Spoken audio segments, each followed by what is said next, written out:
que en la comisión de más temprano empecé a hablar sobre el tema de la clase y no me di cuenta después que no estaba grabando, así que tuve que volver para atrás y empezar a grabar y decir las cosas de nuevo, ¿no? Pero en el caso de ustedes, antes de empezar la grabación, antes de empezar el desarrollo del tema de la clase, ¿quieren comentar algo, hacer alguna consulta, pregunta? Ya sea sobre el examen, que todavía igual, bueno, falta, ¿no? Es el viernes de la otra semana recién, ¿no? Y queda una clase más que la del martes que viene. El viernes es feriado, el martes que viene habría clase y después el viernes siguiente el examen. O sobre los temas que venimos dando hasta ahora, o las dudas que tengan, quieran sacárselas. En el examen, buen día. En el examen las preguntas Bien. van a ser tipo de desarrollar. ¿Cuántas preguntas van a hacer? ¿Cómo va a ser más o menos la En modalidad? principio sí, en principio sí. Ahí también Di Giuliano Riveros, así aparece el mencionado, pregunto si va a grabar la clase. Sí, la vamos a grabar, pero háganme acordar, por favor, para que no me pase lo más temprano, que igual la grabé, pero para empezar a grabar desde el inicio, en un ratito cuando empecemos a desarrollar el tema de la clase, la vamos a grabar. Esta parte primera no tiene sentido. Volviendo a la pregunta sobre el examen, bueno, si se mantiene lo que venimos haciendo cuatrimestres anteriores, serían, que posiblemente se mantenga, serían unas 3 preguntas más o menos a desarrollar. Alguna de ellas podría eventualmente abarcar un ejercicio o sea, podría ser una pregunta de ejercitación, digamos, ¿no? De aplicación más que de concepto. Pero, por ejemplo, qué sé yo, relacionado con el carácter de las prescripciones o algún otro elemento de las prescripciones. Por ejemplo, dónde está el carácter de una determinada prescripción que se le ponga ahí, explicar alguna cuestión en relación con el carácter o lo que sea. Pero eventualmente podría ser alguno sí. Y si no, teóricas. Las tres, si no, las tres serían teóricas, digamos, de concepto.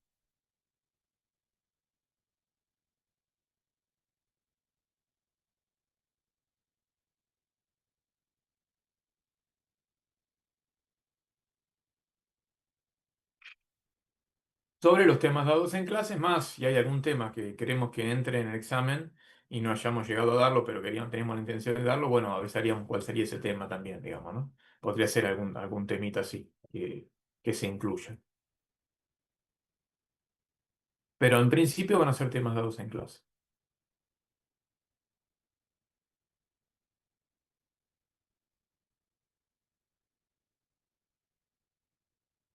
¿Alguna duda más? ¿Alguna pregunta más?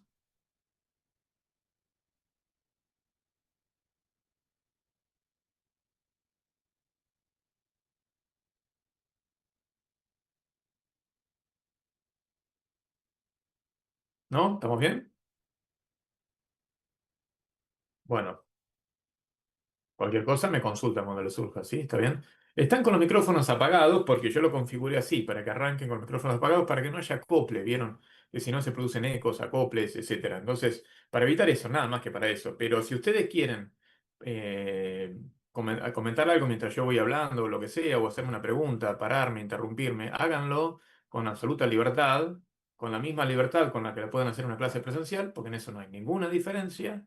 Simplemente lo que tienen que hacer es habilitar el micrófono, que lo hacen ustedes mismos y hablan, ¿sí? O si quieren, vieron que hay un icono que es el de la mano levantada en la plataforma de Zoom. Si quieren, usen ese para advertirme que quieren hablar. Pero si ven que yo no lo veo, pasan los minutos y yo no lo veo, interrumpen, habilitan el micrófono y hablan, ¿está bien? No se hagan problema por eso. No se queden con las dudas. Bueno, ahí tengo un par de mensajes en el chat, pero no, si se va a grabar la clase y el otro es un saludo buen día, nada más. Bueno, perfecto. Entonces vamos a empezar a grabar. Recording in progress. Vamos, entonces ya estamos en la clase de hoy de Teoría General del Derecho, martes 28 de abril, que como dijimos iba a ser virtual. Bueno, entonces se está grabando esta clase y eh, lo que podríamos hacer en la clase de hoy es hablar sobre ya no sobre la unidad uno porque dijimos que la habíamos completado con la última clase que di yo, que fue la clase del viernes, es decir, no, la unidad referida al concepto del derecho y las corrientes filosóficas. recapitulando, si quieren, vimos el concepto del derecho y las siguientes corrientes filosóficas: el naturalismo, el positivismo, el realismo jurídico, el- las teorías críticas del derecho y el neoconstitucionalismo. Esas cinco corrientes filosóficas vimos. Las dos tradicionales son el naturalismo y el positivismo, ¿no?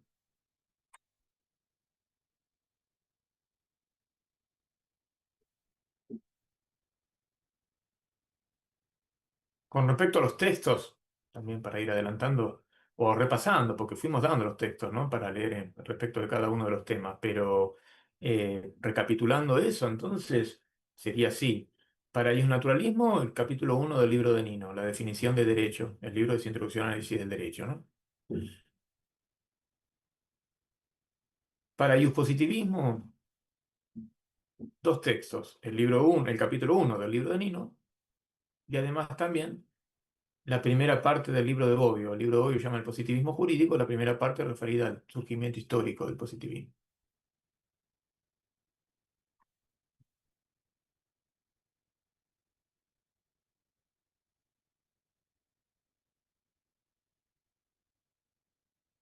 Para realismo jurídico, el capítulo 1 del libro de Nino, y un artículo de un autor que es Liborio Hierro. El artículo se llama Realismo jurídico, también lo mencionamos.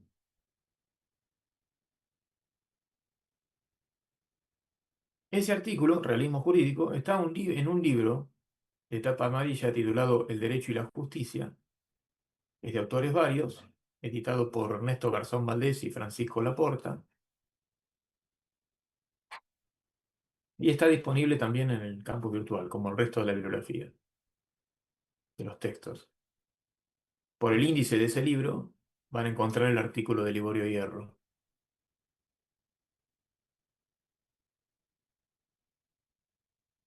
Con respecto a teorías críticas del derecho, el artículo de Carlos Cárcova, notas acerca de las teorías críticas del derecho, y con relación a neoconstitucionalismo, el artículo de Susana Pozzolo, que se llama Neoconstitucionalismo y especificidad de la interpretación constitucional.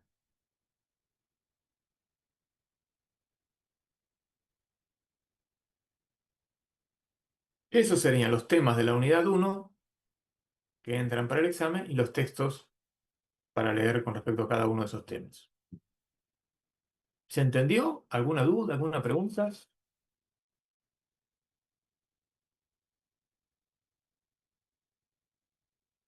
Todos los textos que me nombré están disponibles en el campo virtual en formato digital.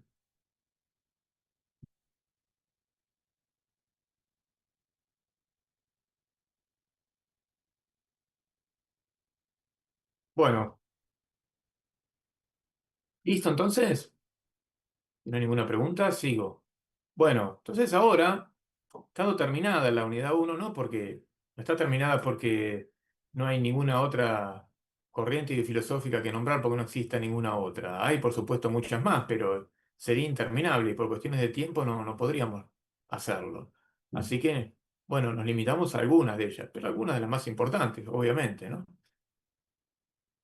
Eh, Se pueden nombrar otras, por supuesto: el trialismo jurídico, una corriente de filosofía del derecho muy importante en Argentina, sobre todo en la Universidad Nacional de Rosario; la teoría egológica del derecho, de un autor muy importante, filósofo del derecho argentino muy importante, que es Carlos Cosio; la teoría trialista, Bernard Goldschmidt, Miguel Ángel Silva Caldani.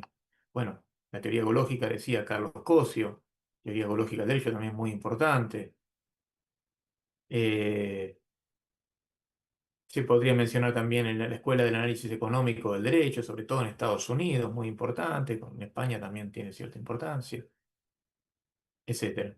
Hay otras corrientes de pensamiento acerca del fenómeno jurídico, pero reitero, es imposible verlas todas, así que estas las nombramos nada más para que sepan, aunque sea algunos nombres, algunos autores, pero no mucho más que eso. porque por cuestiones de tiempo no llegaríamos nunca. Pero no para quitarles importancia. Entonces, lo que vamos a hacer ahora es pasar a la unidad 2, referida a la norma jurídica, unidad sobre la que venía hablando Roberto en sus clases, profesor Boico. Con él vieron, ustedes díganme si no es así, la teoría de von Reich acerca de las normas en general, la clasificación que hace entre los dos grandes grupos de normas principales y normas secundarias. Dentro del primer grupo, las normas, perdón, definitorias o determinativas, las técnicas y las prescripciones. Segundo grupo, las normas ideales, las normas morales y las costumbres. Y luego se detuvieron en el análisis del primer elemento de las prescripciones. En el análisis de las prescripciones se iban por el primer elemento con las clases de Roberto, con el carácter de las prescripciones. ¿Avanzaron en algo más, en el segundo elemento o alguno más? No. ¿Se quedaron ahí en el primer elemento? Sí, nos quedamos en carácter.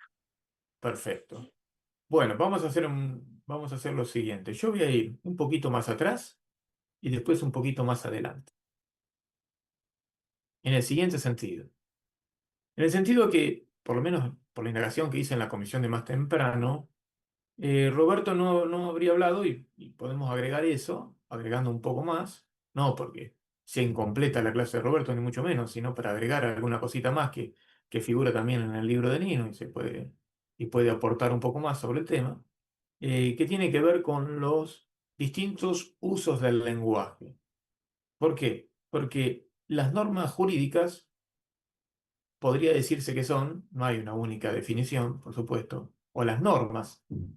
eh, También podría decirse que son, las normas en general, no solamente las normas jurídicas, podría decirse que son enunciados lingüísticos o que se expresan mediante enunciados lingüísticos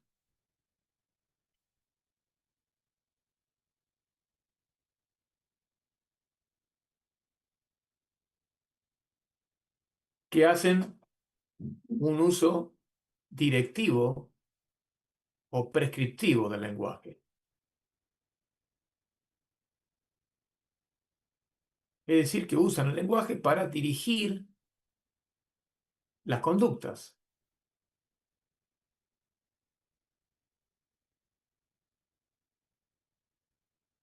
para hacer que alguien se comporte de tal o cual manera.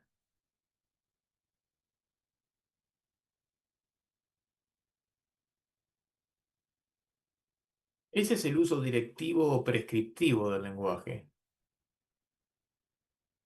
que es propio de las normas en general y de las normas jurídicas en particular.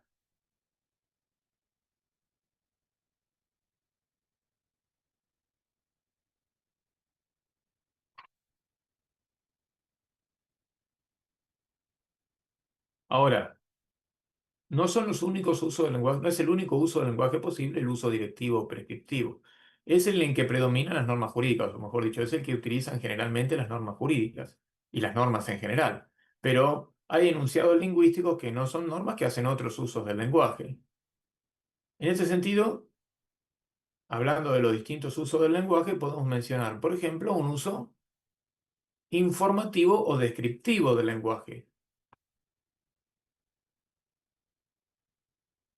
Y estamos grabando, ¿verdad? Por lo menos la plataforma dice que sí, sigue grabando. Sí, está bien, por las dudas, para que no nos quede fuera de la grabación lo que estoy diciendo.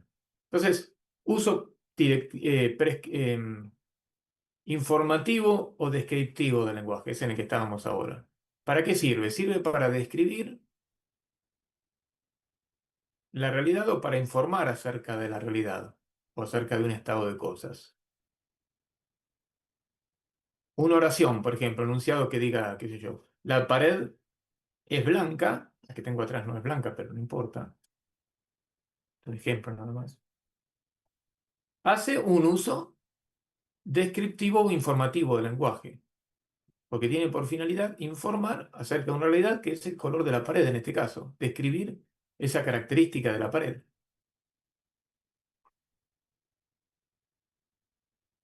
Por otro lado, hay también un uso interrogativo del lenguaje. El uso interrogativo del lenguaje sirve para, no para informar acerca de la realidad, sino para pedir información acerca de la realidad. Es a la inversa, es al revés.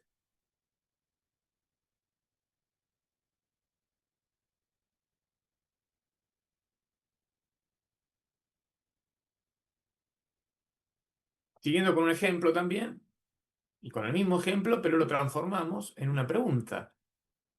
Generalmente una oración así va entre signos de pregunta, ¿no? Que hace uso interrogativo del lenguaje. Y podría ser el ejemplo siguiente. ¿De qué color es la pared? Uso interrogativo del lenguaje. Otro uso del lenguaje es el uso expresivo. El uso expresivo del lenguaje sirve para expresar, para transmitir una emoción, un sentimiento o un cierto estado de ánimo.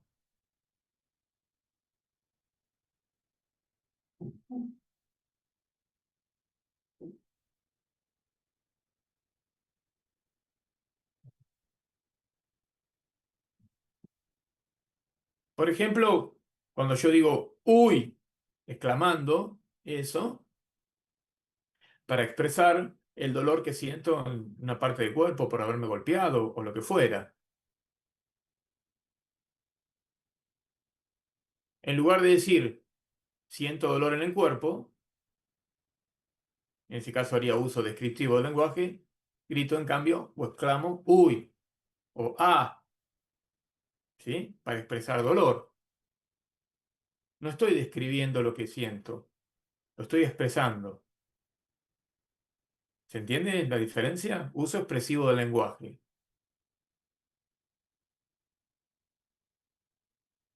Así como el uso descriptivo o informativo, el primero que vimos, del lenguaje es común en el campo de las ciencias,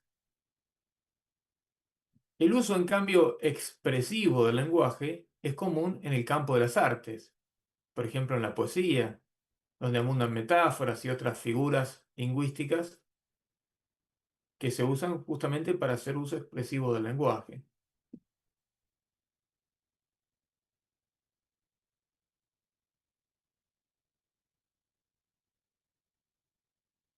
Además, también hay un uso operativo del lenguaje. El uso operativo del lenguaje sirve para operar sobre la realidad, para producir un cambio sobre la realidad, para modificarla, para modificar un estado de cosas transformándolo en otro estado de cosas. Es decir, el enunciado que hace un uso operativo del lenguaje, al mismo momento en que se enuncia ese enunciado, se está operando sobre la realidad, se está modificando, se está transformando la realidad.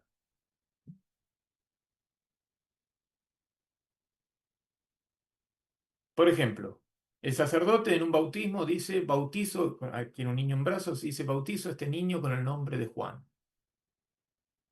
A la vez que enuncia eso, está realizando la acción de bautizar. Implica el cambio de este estado de cosas a otro, de un niño no bautizado a un niño bautizado. O cuando digo prometo decir la verdad, a la vez que digo eso estoy realizando una acción, que es la acción de prometer. Ejemplos, en definitiva, de uso operativo del lenguaje, que marca la idea de que con las palabras también se pueden hacer cosas, realizar acciones, ¿no?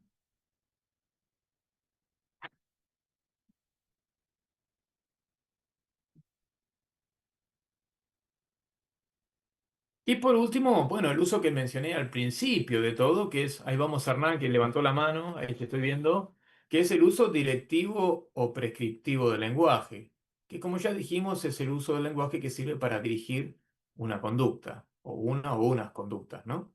Y que es el que generalmente utilizan aquellos enunciados que son, aquellos enunciados lingüísticos que son normas. Sí, Hernán, adelante. Sí, Me quedé con algo. En el uso interrogativo del lenguaje, usted dijo que se podía usar en las ciencias. Después, en el uso expresivo, El se usa uso más bien en la... descriptivo del lenguaje en la ciencia.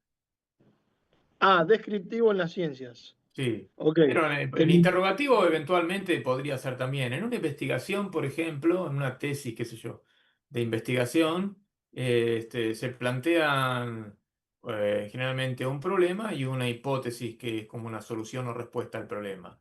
Y el problema de la investigación, el problema científico se plantea perfectamente en signos de pregunta, haciendo uso interrogativo del lenguaje. Después la hipótesis viene como respuesta a la pregunta, ¿no? Y tiene ya un uso descriptivo del lenguaje. ok, Y después después el tiene que uso ser probado expresivo. eso que la hipótesis dice, pero bueno. Pero sobre todo el uso descriptivo del lenguaje es el común en la ciencia, mientras que el uso expresivo es común en las artes. Perfecto. En el caso del operativo, ¿dónde se Sí. usaría más bien? Y no sé si hay un ámbito propio, Ah, exclusivo ok. o por lo menos en el que predomina. No sé, habría que ver, me parece que está más distribuido en los Ok. distintos ámbitos. No sé si hay un Esa era, ámbito esa era la pregunta. Ok, candidato. ok. Sí. Profe, un ejemplo de uso operativo del lenguaje sería, por ejemplo, en una boda, en un casamiento, ¿no? Cuando dicen en la Los salud y la declaro marido y enfermedad. mujer, claro, totalmente. Los está casando. Es un cambio en el cura cuando también, lo mismo que el bautismo. El cura que dice los declaro marido y mujer está produciendo un cambio en la realidad de una pareja que no estaba casada a una pareja que pasa a ser un matrimonio. Está constituyendo el matrimonio, en ese caso el matrimonio religioso, ¿no? Pero lo mismo, si no fuese una iglesia y fuese en el oficial de un registro civil, sería un matrimonio civil, da lo mismo. También sería un uso operativo del lenguaje.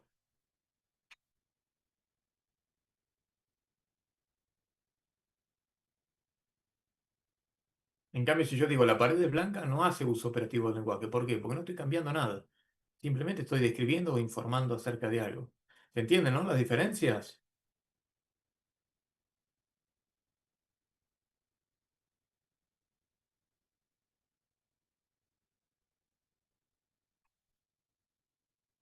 ¿Alguna duda más? ¿No? ¿Estamos claros? Bueno, cualquier cosa, vuelven a preguntar, ¿está bien? Las veces que sea necesario. Bueno, entonces seguimos. Ahí están los distintos usos del lenguaje, ¿no? Como para introducir al tema de la norma jurídica, que ya empezaron a ver con Roberto y vieron bastante. Pero para entender eso, que en definitiva una norma jurídica es un enunciado lingüístico, o por lo menos se expresa mediante un enunciado lingüístico, que hace un determinado uso del lenguaje, particularmente un uso en general, un uso directivo o prescriptivo del lenguaje. Pero para eso era bueno saber también que hay otros enunciados lingüísticos, ya no son normas, son otros enunciados, que hacen otros usos del lenguaje también, ¿no? Bueno, en el caso de las normas son enunciados que hacen uso directivo o prescriptivo del lenguaje. O sea, que son enunciados lingüísticos que están destinados, en definitiva, a dirigir el comportamiento, la conducta. Bueno, Eh, y con Roberto vieron entonces la teoría de von Rey, la clasificación de las normas en general, después se detuvieron en el análisis de uno de esos tipos de normas que son las prescripciones, analizando sus elementos y empezaron con el carácter, el primer elemento, ¿no? Del carácter no vamos a decir nada porque ya lo vieron con Roberto. De los otros elementos, no sé si decir algo o no. Voy a decir algo, pero simplemente tómenlo a modo introductorio porque es posible que Roberto quiera seguir analizando esos elementos. Entonces, no voy a quitarle yo ese tema de que seguramente querrá hablar él. Simplemente, si quieren, voy a hablar a modo introductorio nada más, pero él después va a profundizar sobre el punto. Las prescripciones, que son el tercer tipo de regla principal según la teoría de von Rey, tienen 8 elementos. Son el carácter, el contenido, la condición de aplicación, la autoridad, el sujeto normativo, la ocasión, la promulgación y la sanción. Todo esto también está en el texto de Nino, claro, por las dudas. De esos 8 elementos, los 3 primeros, es decir, el carácter, el contenido y la condición de aplicación, son lo que se llama núcleo normativo, lo que von Rey llama núcleo normativo, que es el conjunto de los 3 elementos o los 3 elementos que las normas, que las prescripciones, perdón, comparten con otros tipos de normas, de los otros tipos de normas clasificados por el propio von Rey, por ejemplo. O sea, no son un elemento exclusivo de las prescripciones.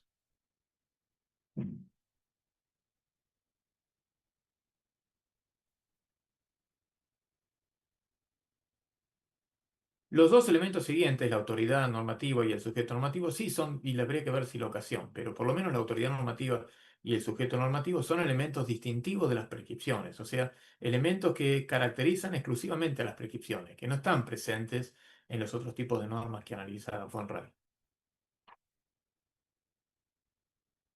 Y finalmente, la ocasión, la promulgación y la sanción serían elementos que eh, no son exclusivos por ahí o distintivos de las prescripciones, pero sirven para caracterizar a las prescripciones, de todas maneras.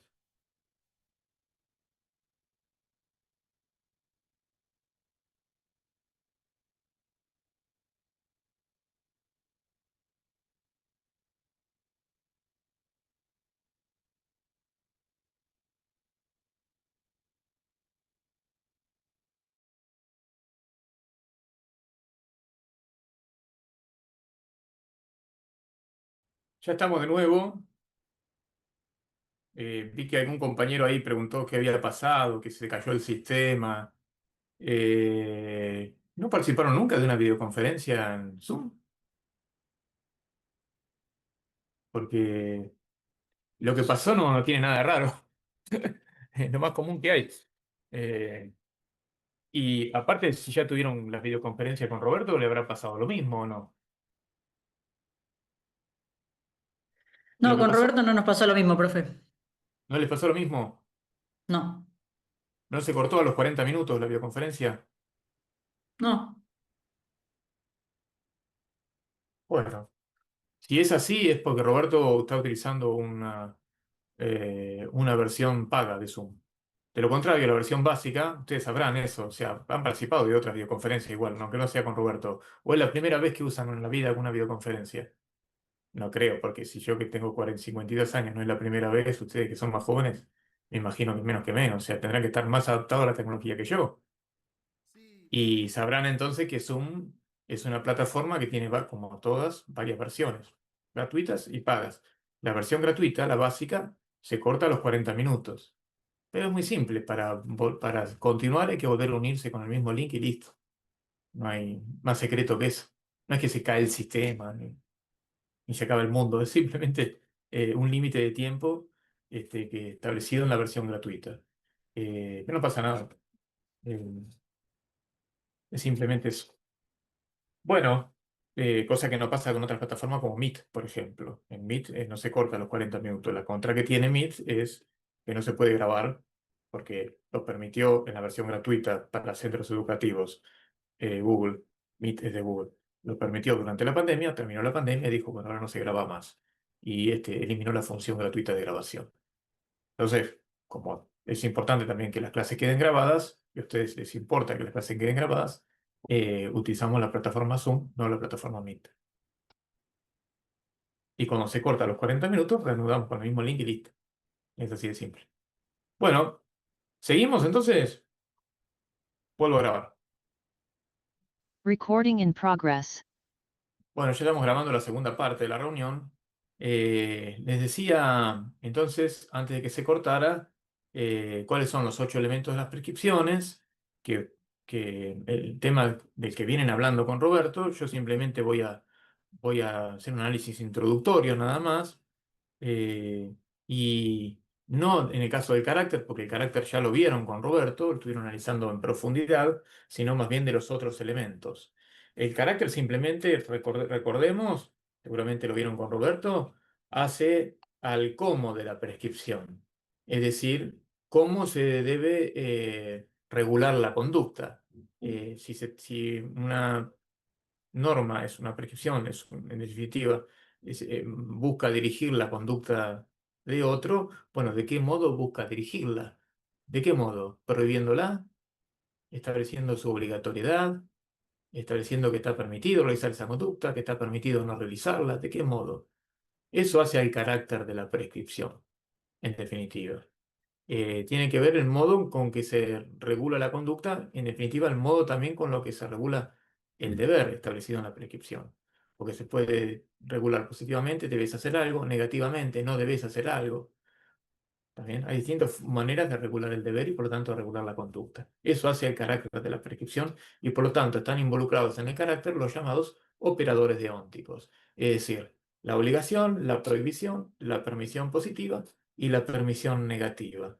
Estoy incluso dibujando un eh, imaginario cuadrado o cuadro de oposición que seguramente también vieron con Roberto.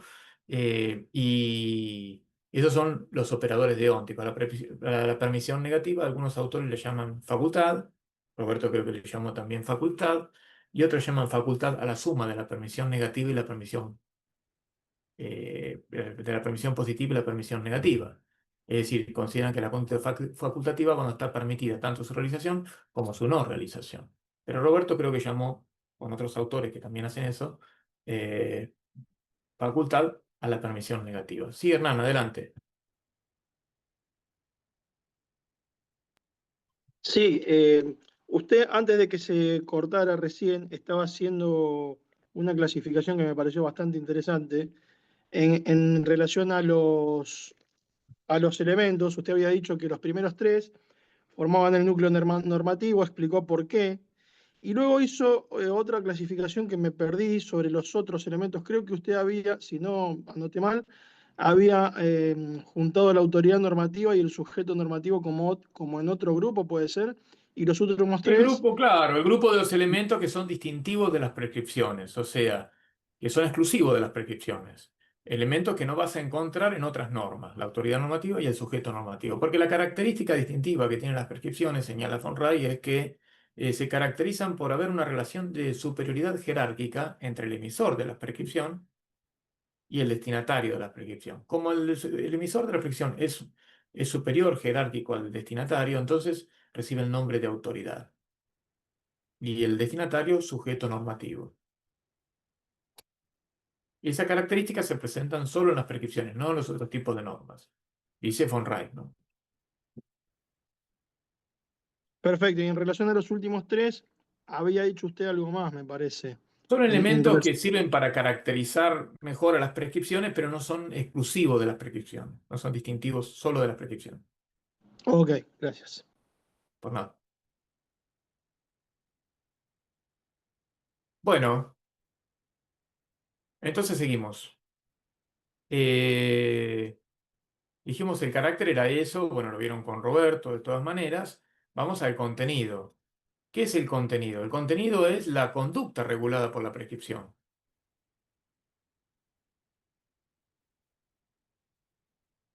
Y esa conducta puede consistir en una acción, es decir, en un hacer, o en una omisión o abstención, es decir, en un no hacer. Además, la conducta puede ser una acción o, en cambio, una actividad. Una acción es una conducta que representa el cambio espontáneo de un estado de cosas a otro.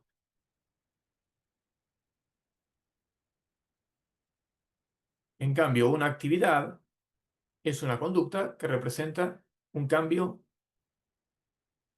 progresivo o gradual de un estado de cosas a otro. Y una actividad generalmente se compone de una serie o conjunto de acciones. Vamos con un ejemplo. La actividad de fumar, fumar sería una actividad, está compuesta de una serie de acciones que consisten, por ejemplo, en encender un cigarrillo, inhalar el aire, exhalarlo, volver a inhalar el aire, volver a exhalarlo y luego apagar el cigarrillo. Todas acciones que integran la actividad de fumar. Caminar por el césped es una actividad. integrada por una serie de acciones, como pisar el césped, dar un paso, dar otro, y así sucesivamente. ¿Se entiende?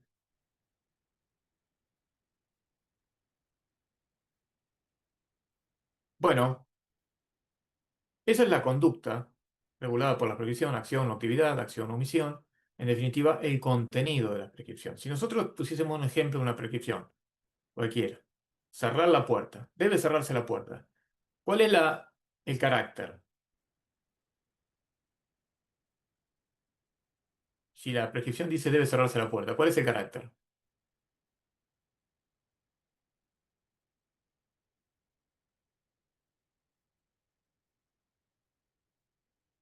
Vamos, que Directivo. el carácter ya lo vieron con Roberto, tuvieron como 3 clases, no puede ser que no sepan cuál es el carácter de una prescripción.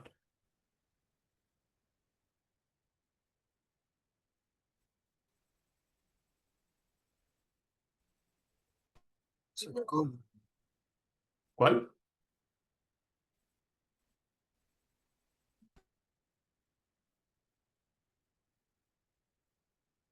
¿Cuál es? ¿Una obligación? Claro, exactamente, es muy simple, la obligación. En ese caso, el carácter involucrado es una obligación. Debe cerrarse la puerta, dice la prescripción. Si dijera no debe cerrarse la puerta, es una prohibición. Si dice puede cerrarse la puerta, es una permisión positiva. Si dice puede no cerrarse la puerta, es una permisión negativa o facultad. En fin. ¿Y la conducta cuál sería? A lo mejor dicho, sí, el contenido, ¿no? Ya lo dije, me parece. ¿Cuál sería el contenido de esa prescripción?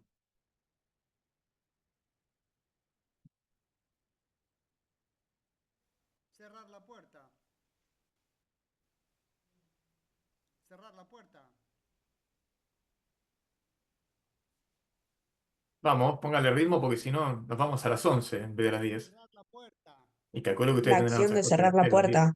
¿No se ¿Cómo? escucha cerrar la La puerta? acción de cerrar la puerta. Exactamente, la acción de cerrar la puerta, es muy simple.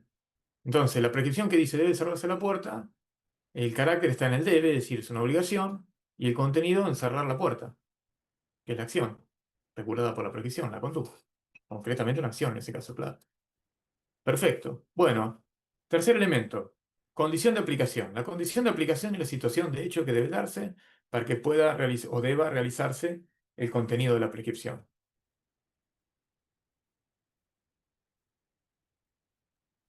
¿Podría Esa repetir, situación por de favor? hecho es la situación de hecho que debe darse para que pueda o deba realizarse el contenido de la prescripción, lo que la prescripción manda. Esa situación de hecho puede presentarse de manera explícita o implícita en la prescripción. Un ejemplo de que se presente de manera explícita. Si hace frío debe cerrarse la puerta. La condición de aplicación es que haga frío. Pero puede presentarse también de manera implícita. Supongamos el ejemplo. La prescripción dice debe cerrarse la puerta. ¿Contiene una condición de aplicación? Sí, que la puerta esté abierta. Aunque no lo diga, no hace falta, porque es obvio que no puede cumplirse con la obligación de cerrar una puerta que no esté abierta. Así que la puerta esté abierta es una condición de aplicación de la prescripción que dice que debe cerrarse la puerta. De acuerdo a cómo se presente la condición de aplicación en una prescripción, es decir, si de manera explícita o de manera implícita, eso da lugar a una clasificación de las prescripciones según su condición de aplicación, distinguiendo de este modo entre prescripciones hipotéticas y prescripciones categóricas. Las prescripciones hipotéticas son aquellas en las cuales la condición de aplicación está puesta de manera explícita. Las prescripciones categóricas son aquellas en las cuales la prescripción, la condición de aplicación está puesta solamente o está solamente de manera implícita.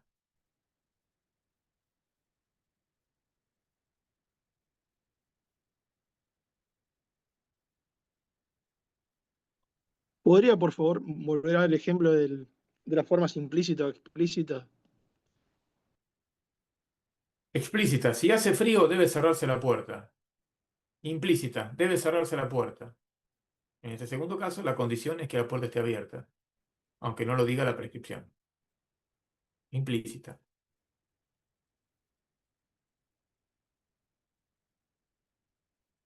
¿Está bien? ¿Seguimos? Profe, la diferencia es que en las condiciones de obligación, en la implícita, no importan las circunstancias, se tiene que aplicar, si está en la No, regla. en la implícita creo que estás diciendo, lo que hay que encontrar es cuál es como todo ejemplo, como todo concepto de condición de aplicación, que es la situación de hecho que debe existir para que se pueda realizar el contenido de la prescripción. Siguiendo ese concepto, vos encontrás la condición de aplicación. Dependiendo obviamente cuál sea el ejemplo. Si la del ejemplo es debe cerrarse la puerta, ¿qué se necesita para que sea obligatorio cerrar la puerta? Que la puerta esté abierta para cumplir con la obligación de cerrar la puerta. ¿Qué se necesita? Que la puerta esté abierta también si quieren que haya una puerta. Porque sin esas cosas es imposible cumplir con la obligación de cerrar una puerta. No se puede cumplir con la obligación de cerrar una puerta que está cerrada y que está abierta. Eso se infiere de la propia prescripción sin necesidad de que esté puesto de manera explícita. Sería redundante que un legislador dijera si hace frío debe cerrarse. Sí, perdón, si la puerta está abierta debe cerrarse. Porque ya se presume que la obligación de cerrar la puerta es cuando la puerta está abierta, no cuando está cerrada. ¿Te entiendes? Hola, ¿se escucha? Bueno, cualquier cosa me preguntan. Bueno, el cuarto elemento es, que ya sale del núcleo normativo, es, decíamos, la autoridad. La autoridad es el emisor de la prescripción. Siguen hablando como si nada. Y según cómo se presente la autoridad, es decir, cómo se presente el emisor de la prescripción, esto puede dar también una clasificación de las prescripciones, una doble clasificación.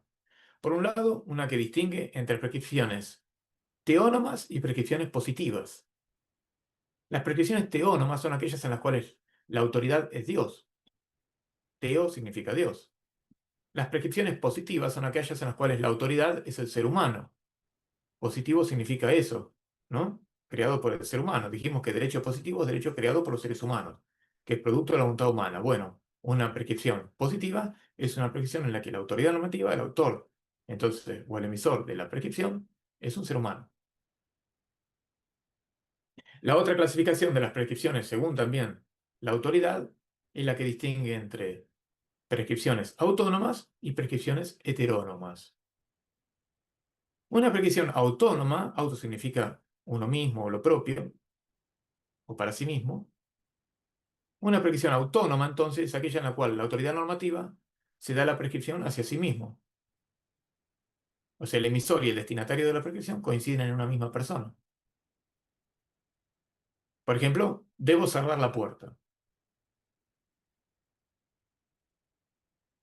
En cambio, una prescripción heterónoma es aquella, hetero significa lo otro, lo distinto, es aquella en la cual la autoridad normativa da una prescripción hacia a otro individuo u otro sujeto, distinto de ella. No coinciden el autor y el destinatario, el emisor y el destinatario. Ejemplo, debes cerrar la puerta.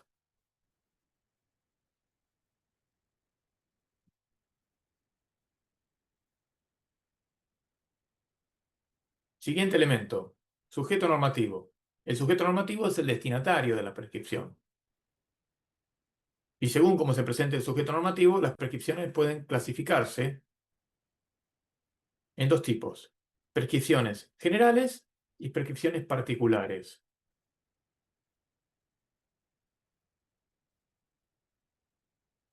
Las prescripciones generales son aquellas en las cuales el destinatario del sujeto normativo no está individualizado, sino que forma parte de un colectivo, de un grupo, de una clase de individuos.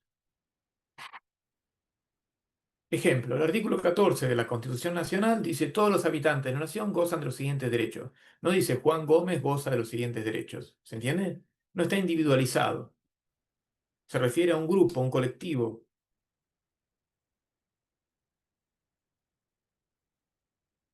¿Quiénes lo integran a ese grupo? No importa.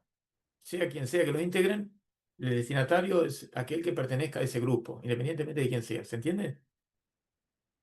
En cambio, en una prescripción particular, generales o particulares, ¿no? Las prescripciones particulares son aquellas que tienen por sujeto normativo a individuos, a personas individualizadas, a sujetos individualizados.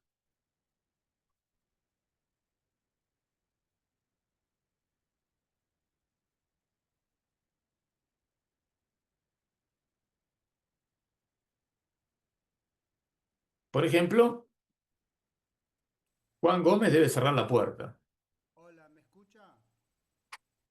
Hola. Puede ser Juan Gómez y José Pérez deben cerrar la puerta. No es necesario que sea uno solo. Pueden ser más de uno, mientras estén individualizados, mientras estén identificados con nombre y apellido, si es persona física, razón social, si es una persona jurídica, pero que estén individualizados.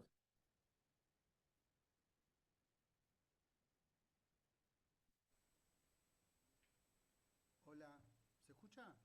Bueno, y las prescripciones generales a su vez admiten una subclasificación entre prescripciones Disculpa, conjuntivamente generales y prescripciones disyuntivamente generales, pero no la vamos a ver para no complicar tanto, porque son mucha clasificación. En el texto de Nino la van a encontrar, pero no la vamos a tomar en cuenta. Julián, ¿Sí? hay una persona, Pablo, que está intentando hablar y no lo estás escuchando y está Ah, avisando. dale. Bueno, gracias quien me interrumpió y Pablo, adelante, por favor.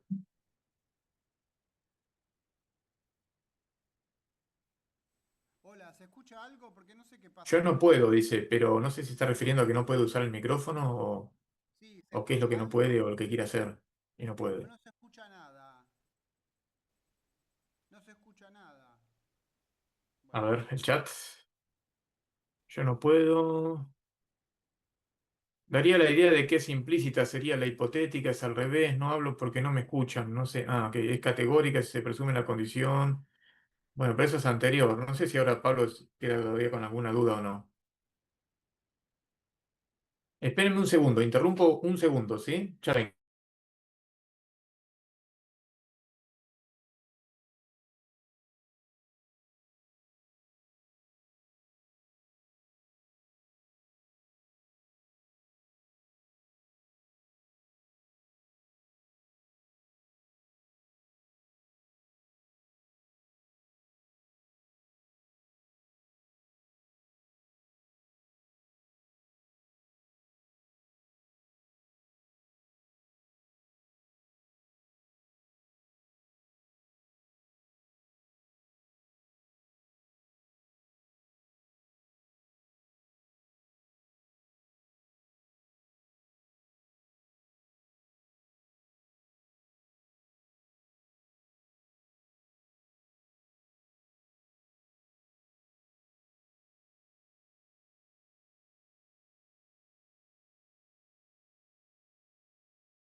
Bueno, sí, entonces a ver si lo interpreto a Pablo.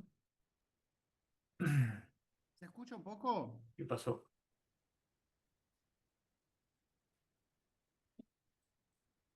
Estoy teniendo un problema y no sé. A ver, ahí está, perfecto.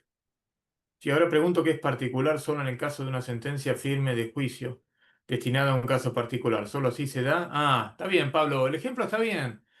Si tomamos, si hablamos de una prescripción particular, podría ser el ejemplo una prescripción, este, como por ejemplo la parte resolutoria de una sentencia, ¿no? Pedro debe ir preso.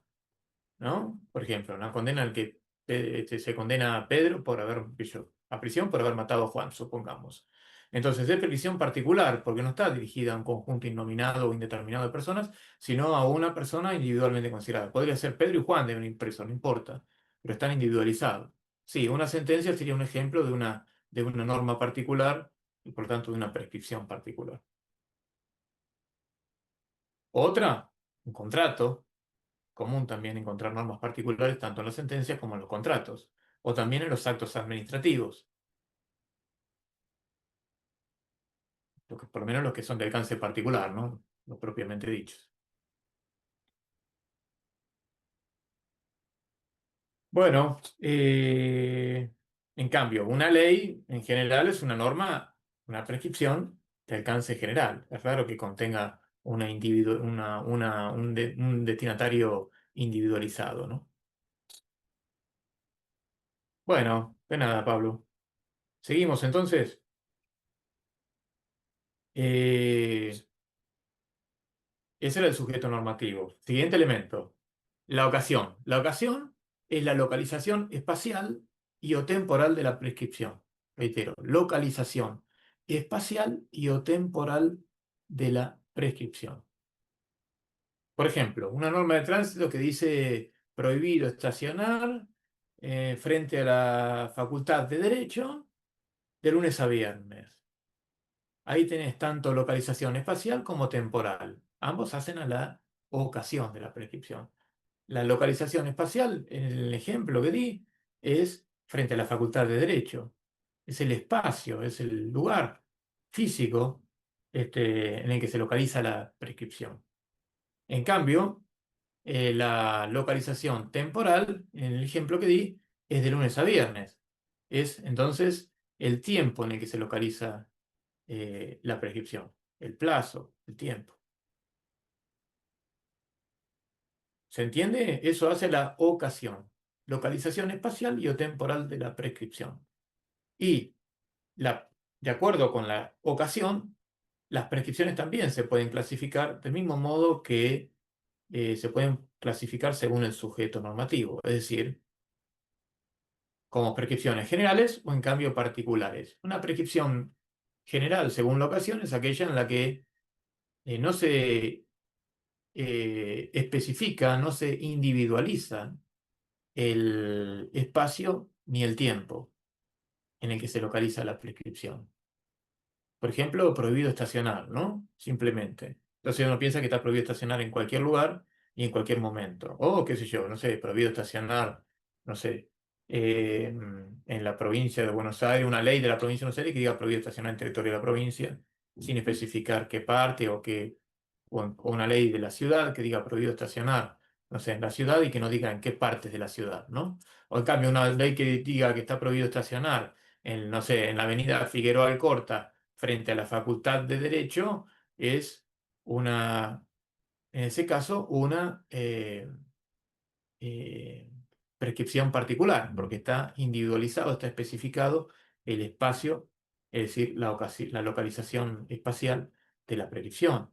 O una prescripción que diga prohibido estacionar el martes 28 de abril de 10 a 12, entonces también sería una prescripción particular. Y cuando la prescripción es general tanto desde el punto de vista del sujeto normativo como también de la ocasión, se trata entonces de una prescripción, dice Monray, eminentemente general. General tanto por el sujeto normativo como general también por la ocasión. El siguiente elemento es la promulgación. La promulgación es la forma en la que la autoridad normativa da a conocer su voluntad al sujeto normativo. Y esa forma puede presentarse de distintas maneras, pueden ser distintas formas, no únicas. Cualquier forma o medio mediante la cual la autoridad normativa dé a conocer su voluntad al sujeto normativo, entonces eso constituye la promulgación de la prescripción. No coincide exactamente con lo que en nuestro ámbito se llama promulgación, que es el acto del Poder Ejecutivo que aprueba un proyecto de ley emanado del Poder Legislativo, ¿no? Más bien, reitero, es la forma en la que la autoridad normativa da a conocer su voluntad al sujeto normativo. Eso es lo que von Rey entiende por promulgación. Para poner un ejemplo, podríamos poner el siguiente: la publicación de una ley en el boletín oficial. Esa es la forma en la que el legislador, en ese caso como autoridad normativa, tiene para dar a conocer su voluntad a los ciudadanos, a los destinatarios de la prescripción, al sujeto normativo.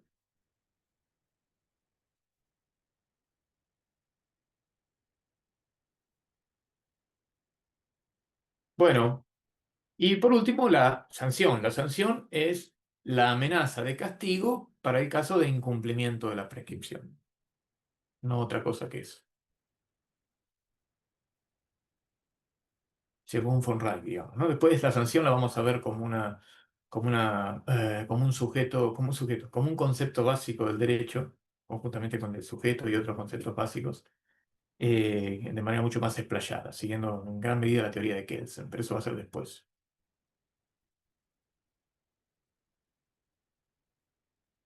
Bueno, ¿se entendió? Entonces esos son los 8 elementos de las prescripciones, presentados de manera introductoria, reitero, porque puede ser que Roberto quiera seguir con los elementos de las prescripciones, dado que iba por el primero recién, así que lo mío fue simplemente una clase introductoria y por ahí vean con Roberto con mayor profundidad sobre el tema.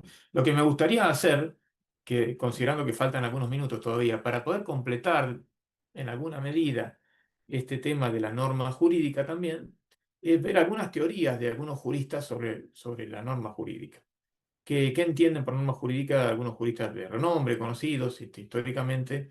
A ver qué han dicho respecto a las normas jurídicas. Esto también está en el texto de Nino, en el capítulo 2. Uno de esos autores es John Austin. Austin, ya lo vimos, filósofo positivista del siglo XIX, fundador con Bentham, conjuntamente con Bentham, del positivismo jurídico en Inglaterra en el siglo XIX. ¿Qué dice Austin respecto a las normas jurídicas? Austin dice, las normas jurídicas son mandatos emanados del soberano. Es decir, dicho de otra manera, órdenes respaldadas por amenaza. Ahora vamos a ver por qué.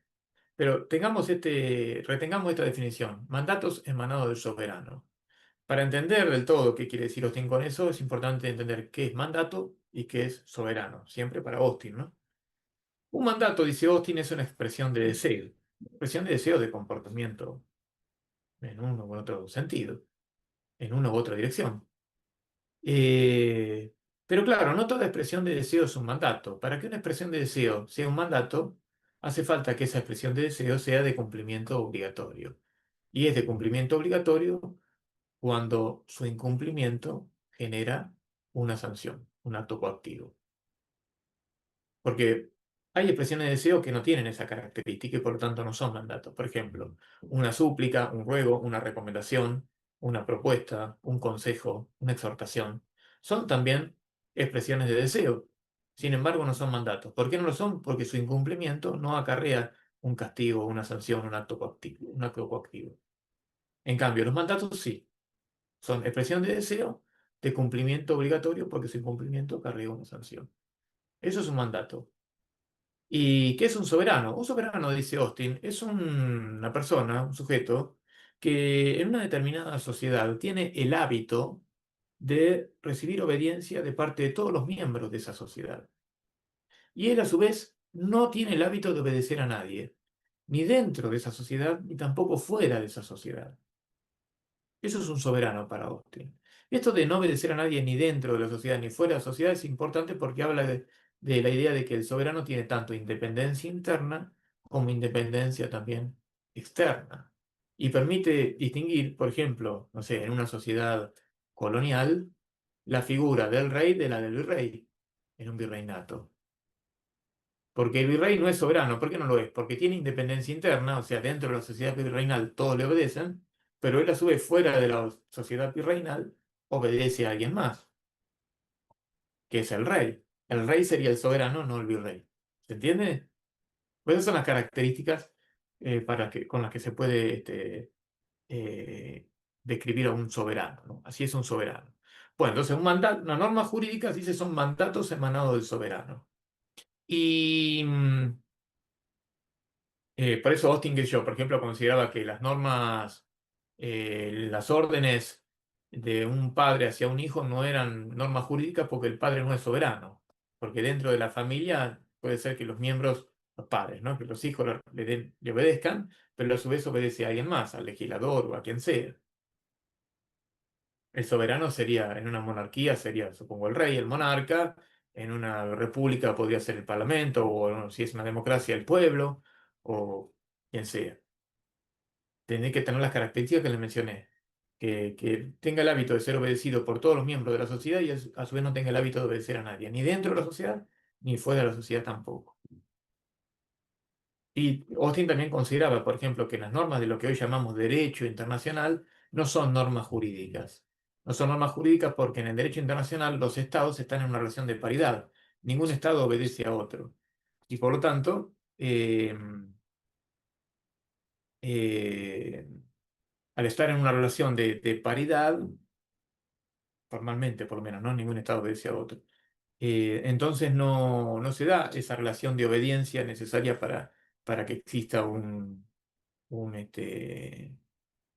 un soberano y cada uno es soberano, pero cada estado es soberano para sí mismo, pero no con respecto a los demás estados. Esto es lo que quiero decir. O sea, no es que los demás estados le tienen que dar obediencia, tienen que obedecer al primer estado. Por consiguiente, como está en relación de paridad, se considera que no hay allí soberanos propiamente, las normas no emanan del soberano, las normas no internas de cada estado, sino las normas internacionales, ¿no? Producto de la costumbre internacional o de los tratados internacionales celebrados en una relación de paridad entre todos los estados, entonces allí no hay norma jurídica propiamente dicha. Pero eso para Austin, por su teoría que tenía, y además que yo, Austin hablaba en el siglo XIX, ¿no? Por ahí la concepción que se tenga en el siglo XX respecto del derecho internacional es otra. Bueno, y esa es la teoría de Austin, digamos. Y después está la teoría de Kelsen. Kelsen, un siglo después, filósofo y positivista, pero del siglo XX, Kelsen dice varias cosas respecto a las normas jurídicas.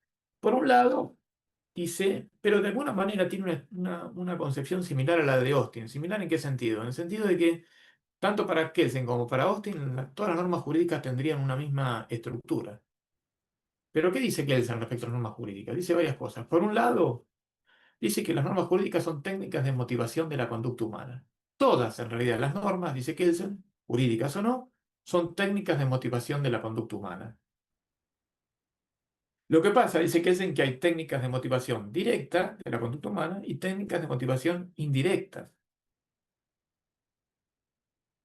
Una técnica de motivación directa de la conducta humana dice directamente cuál es la conducta que se debe realizar o la que no se debe realizar. La que se debe realizar es la conducta deseada por el orden jurídico y la que no, por el orden, perdón, normativo que sea, y la que no se debe realizar es la conducta no deseada.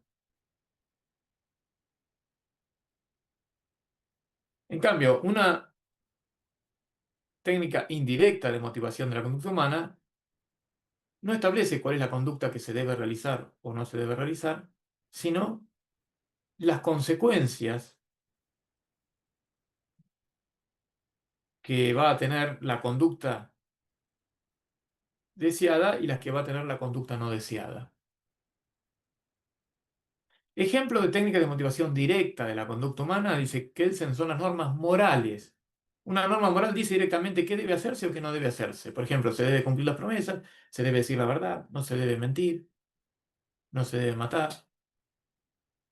En cambio, ejemplos de técnica de motivación indirecta de la conducta humana son las normas jurídicas. Porque las normas jurídicas, dice Kelsen, no dice directamente cuál es la conducta que debe realizarse o no debe realizarse.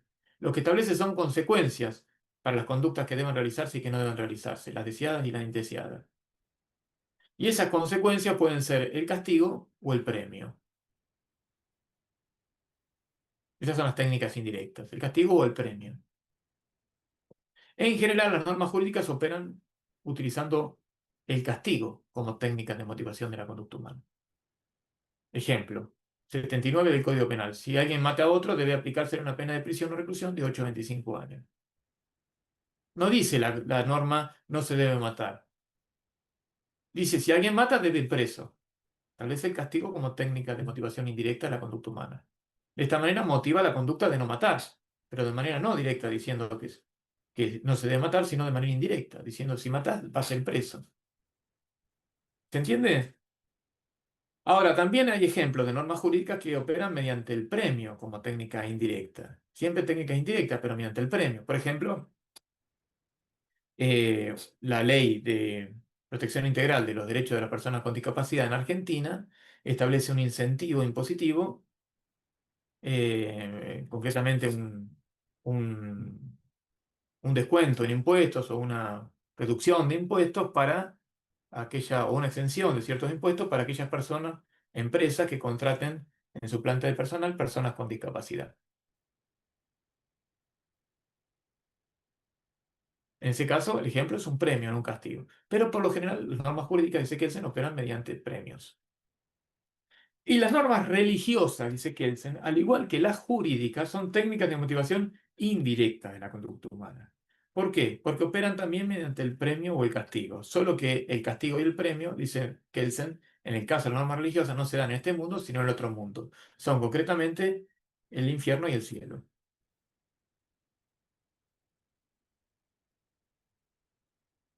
Eso por un lado, ¿no? Las normas jurídicas como técnicas de motivación indirecta de la conducta humana. Pero además, dice Kelsen respecto a las normas jurídicas, algo muy importante, que es que él las describe como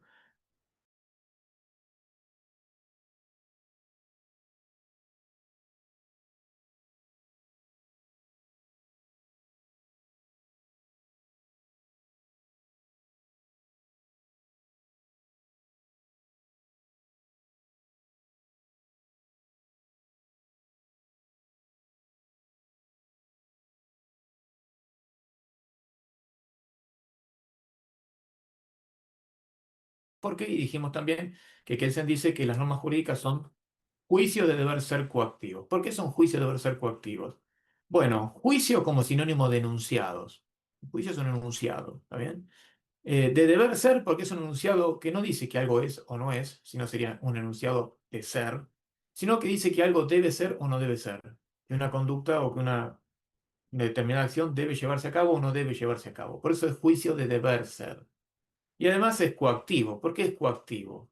Porque lo que debe ser o no debe ser, lo que debe realizarse o no debe realizarse, según una norma jurídica, es un acto coactivo, un acto de fuerza, un acto coercitivo. Ejemplo, artículo 79 del Código Penal. Si alguien mata, entonces debe ir preso. Juicio de deber ser coactivo. Ir preso es un acto coactivo. ¿Se entiende? Por eso que él se dice, las normas jurídicas son juicios de deber ser coactivo. Ahora Porque bien, es un fíjese lo juicio que de vuelta, perdón, sí. No tenemos mucho porque es, tiempo, yo no tengo problema. Pero me parece que los que van a tener problemas son ustedes. Faltan 2 minutos, perdón, pero rápido, cuéntenme. ¿por qué es un juicio entonces? Porque es sinónimo de enunciado. Un juicio es un enunciado, no un proceso judicial, un enunciado. Un enunciado que no dice que algo es, sino que algo debe ser. Por eso es juicio de deber ser, un enunciado de deber ser. ¿Sí? Y coactivo ya se los expliqué. Sí, sí. Ahora, en el ejemplo que dice, si alguien mata, entonces debe ir preso, dice el 79 del Código Penal. Esto muestra la idea, y que Kelsen está de acuerdo, de que las normas jurídicas, Kelsen menciona esto, que las normas jurídicas por lo general se presentan con una estructura típica, que es la de un juicio hipotético de deber ser coactivo. No un juicio categórico, sino un juicio hipotético, es decir, un juicio que está sujeto a una condición. Pues se llama juicio hipotético. Juicio hipotético de deber ser castigo. Si alguien mata, ahí está la condición, entonces debe ir preso. Juicio de deber ser, debe ir preso. Juicio de deber ser coactivo. Pero juicio hipotético de deber ser coactivo. ¿Está bien? Y eso es lo que Kelsen llama norma primaria. Kelsen distingue entre normas primarias y normas secundarias, pero a diferencia de otros autores, él no considera que la noción de normas primarias y normas secundarias aluden a dos tipos distintos de normas, sino que regulen distintas conductas o que cumplan distintas funciones, sino más bien a una misma norma que puede presentarse con dos formas diferentes, pero la norma es la misma. Puede presentarse bajo la forma de norma primaria o en cambio presentarse bajo la forma de norma secundaria. Se presenta bajo la forma de norma primaria cuando tiene esta forma, la de un juicio hipotético de deber ser coactivo. Si alguien mata, entonces debe ir preso. Si A, entonces debe ser B. Donde A es el acto ilícito, matar, por ejemplo, y B es la sanción o acto coactivo, por ejemplo, ir preso. ¿Está bien? Esa es la forma primaria que tiene una norma jurídica. Pero puede tener una norma secundaria. La norma secundaria, reitero, es otra forma en la que se presenta la misma norma jurídica. ¿Cuál puede ser un ejemplo de norma secundaria con el mismo ejemplo entonces de norma jurídica?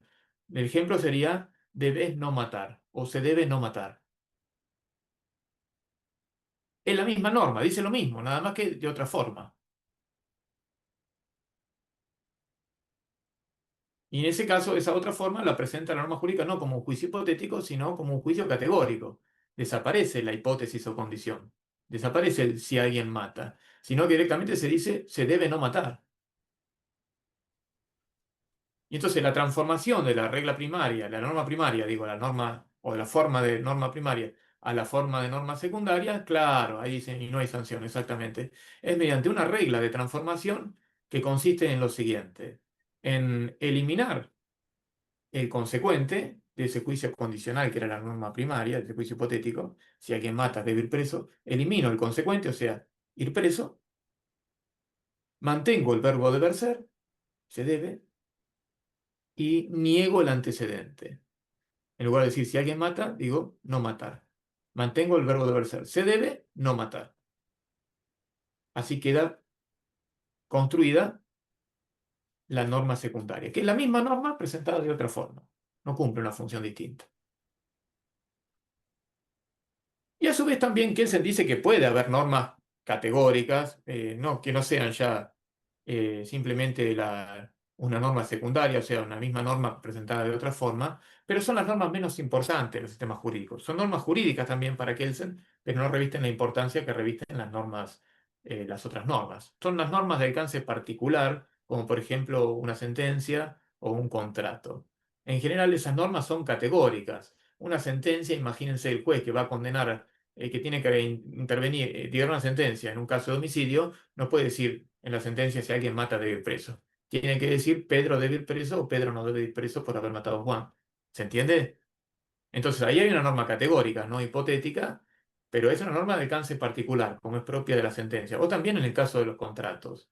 Fuera de esas situaciones, en las normas jurídicas más importantes del sistema, que son las normas generales, no de alcance particular, sino de alcance general, como por ejemplo una ley, las normas se presentan como juicios hipotéticos, por lo menos en su forma primaria. Juicio hipotético de deber ser coactivo. Y para Kelsen, toda norma jurídica, como estamos viendo, contiene una sanción, porque la norma secundaria se debe no matar, simplemente es otra forma en la que se presenta la misma norma que dice si alguien mata debe ir preso. Entonces el acto coactivo siempre está presente, dice Kelsen, en las normas jurídicas. No hay norma jurídica sin sanción. Esa es una teoría muy importante de Kelsen sobre las normas jurídicas, que ha suscitado muchas críticas en el siguiente sentido, de que es muy exigente, muy exagerado decir que para que haya norma jurídica tiene que haber siempre una sanción. Se ha, se le ha planteado Kelsen qué sería entonces aquellos fragmentos de lo que aparecen en los textos jurídicos que no contienen sanciones, ¿no? Porque una cosa es si nosotros abrimos la parte especial de un código penal. Ahí encontramos que cada norma tiene su sanción. Si alguien mata debe ir preso, dice 79, y así recorriendo los siguientes artículos de la parte especial del código penal. Si alguien mata debe ir tanta pena de prisión, etc. Si alguien roba o lo que sea. Ahora, ¿qué pasa si abrimos la parte general del Código Penal? ¿Qué pasa si abrimos una constitución? ¿Qué pasa si abrimos el Código Civil y Comercial de la Nación? Vamos a encontrar muchos enunciados jurídicos, pero que no contienen actos coactivos. Kelsen dice, en la primera teoría pura del derecho, dijo, son fragmentos de norma que tienen que ser unidos con otros fragmentos hasta encontrar aquel fragmento que contenga la sanción, el acto coactivo. Y todo eso sería una única y misma norma jurídica. Claro, con la consecuencia de que las normas jurídicas así vistas tendrían una duración, una extensión interminable. Sería una colección infinita de fragmentos hasta encontrar aquel fragmento que contiene una sanción. Por eso ha sido tan criticada esa teoría de Kelsen. Para otros autores no hace falta que cada norma jurídica para ser tal tenga que contener una sanción. Kelsen, en la segunda teoría pura del derecho, escrita en el año 1960, moderó un poco su postura y dijo, bueno, esas normas que no contienen sanciones no es que no son normas jurídicas, sino que son normas jurídicas no independientes. ¿Qué quiere decir con esto? Que para que tengan importancia o autonomía dentro del derecho, tienen que ser, en definitiva, estar en una relación esencial con otras normas que contengan actos coactivos. Y por lo tanto, ahí serían como elementos a considerar por parte de la teoría del derecho. Normas jurídicas no independientes, dijo en la segunda versión de la teoría pura. Bueno, hecho dicho así muy rápida, pero de la teoría de Kelsen, las normas jurídicas. Son las 10:05, estamos recontrapasados. Quedaría ver la teoría de Hart, la van a ver ustedes, ¿está bien? No llegamos a verla, lamentablemente. Hart van a ver en el texto de Nino una teoría mucho más amplia de normas jurídicas. No todas las normas tienen la misma estructura. Hay normas primarias que tienen una estructura y cumplen una finalidad, y también hay normas secundarias que cumplen una finalidad totalmente diferente. Las normas secundarias son las reglas de adjudicación, las de cambio y las de reconocimiento. Las normas primarias, hay un solo tipo de reglas normas primarias que es las normas de conducta o de obligación. Eso es la teoría de Hart. Van a verlo claramente en el texto de Nino. Capítulo 2 del libro de Nino, como pregunta Pablo.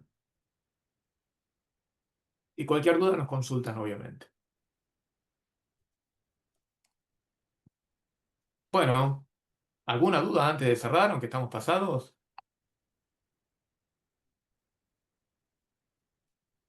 Bueno, todo esto está quedando en la grabación, ¿está bien? Así que eso es bueno por un lado. Y por el otro, nada, cualquier duda que tengan al leer el texto, obviamente, sobre los temas vistos, o este último de la teoría de Hart, que no alcanzamos a ver, que la enunciamos, pero no la alcanzamos a analizar, no creo que les represente duda, pero cualquier cosa nos preguntan.